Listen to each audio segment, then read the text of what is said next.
Well, Michael, things are wrapping up after a very busy 36 hours. To put it into perspective how far away most of these rescues happen, it is a 36-hour journey from here. So very long ways off in the middle of the Atlantic Ocean. And what happened through the last day, officials received 4 mayday calls, 4 distress calls because of hurricane conditions out on the ocean from these yachts that were participating in a race from the UK to the United States.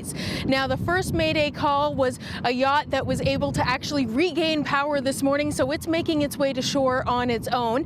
Now, the second group was a yacht with 2 crew. They were actually rescued by a tugboat this morning.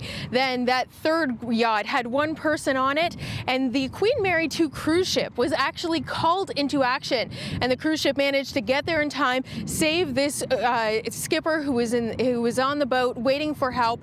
And we heard from the captain of the Queen Mary 2 who said he was just pleased that they were able to help out with this happy ending in what could have been a changing story because of these very dangerous conditions.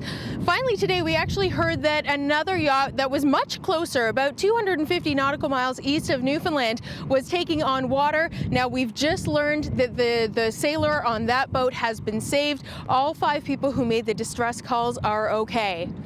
Now, I also want you to tell us about the weather conditions where these yachts found themselves stranded and facing when they sent out that distress call. And as you talk about that, also tell us about the resources that were deployed with this rescue.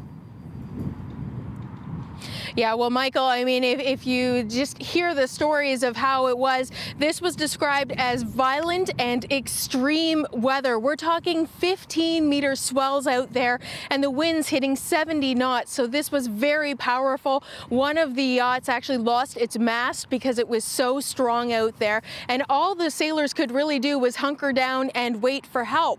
In the meantime, the search was actually coordinated out of Halifax, the Joint Rescue Centre. Canada actually sent HMCS Charlottetown and 2 Canadian Coast Guard vessels. But in the end, as you heard, these civilian boats were able to make it faster and actually able to make these rescues happen. But certainly Canada has played an integral part in this. And as well, they also had several planes in the air and called Portugal for help with that. And what they did was they flew over top during these extreme weather conditions just to try and keep an eye and narrow down where these boats were so that help could reach them faster. So it really is remarkable that with these 4 mayday calls, everyone is now safe and no injuries are reported.